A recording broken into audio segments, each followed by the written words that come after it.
ભારતના દ્વિતીય રાષ્ટ્રપતિ શ્રી સર્વપલ્લી રાધાકૃષ્ણજીની સ્મૃતિમાં તારીખ 5મી સપ્ટેમ્બરના દિવસ શિક્ષક દિન તરીકે ઉજવાય છે.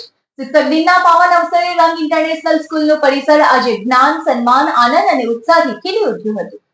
ભારતના દ્વિતીય રાષ્ટ્રપતિ શ્રી સર્વપલ્લી રાધાકૃષ્ણજીની સ્મૃતિમાં તારીખ 5મી સપ્ટેમ્બરના દિવસે શિક્ષક દિવસ ઉજવાય છે. શિક્ષક દિનના પાવન અવસરે રંગ ઇન્ટરનેશનલ સ્કૂલનું પરિસર આજે જ્ઞાન, સન્માન, આનંદ અને ઉત્સાહથી ખીલી ઉઠ્યું હતું. આ પ્રસંગે MK કોલેજ ઓફ કોમર્સના ભૂતપૂર્વ આચાર્ય શ્રી બોમી કાવીના સાહેબના અધ્યક્ષસ્થાને શાળાના સરસ્વતી મિત્રોને સન્માન અને વિદ્યાર્થીઓ અને વાલી પરિસંવાદનું આયોજન કરવામાં આવ્યું હતું. શાળાના તમામ શિક્ષક મિત્રોની અનમોલ સેવા, શ્રેષ્ઠ કાર્ય અને શિક્ષણ પ્રત્યેની નિષ્ઠાને માન આપતા તેમના શાળાના મેનેજમેન્ટ દ્વારા ટ્રોફી અને પુષ્પ આપી સન્માનિત કરવામાં આવ્યા હતા. આ કાર્યક્રમમાં બોમી કાવીના સાથે Satyam college of એજ્યુકેશનના in charge Acharya doctor નિલેશભાઈ ઉપાધ્યાય, ઝઘડિયા શાળાના નિવૃત્ત ગણિત શિક્ષક મહેશભાઈ પુરોહિત તેમજ મોટી સંખ્યામાં વાલીગણ અને વિદ્યાર્થીઓ ઉપસ્થિત રહ્યા હતા.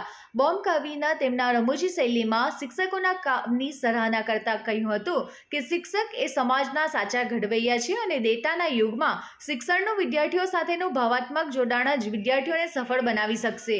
વિદ્યાર્થીઓને મોટા સ્વપ્ન જોવાની અને તેમને સાકાર કરવા માટે સતત પ્રયત્નશીલ રહેવાની પ્રેરણા આપે છે.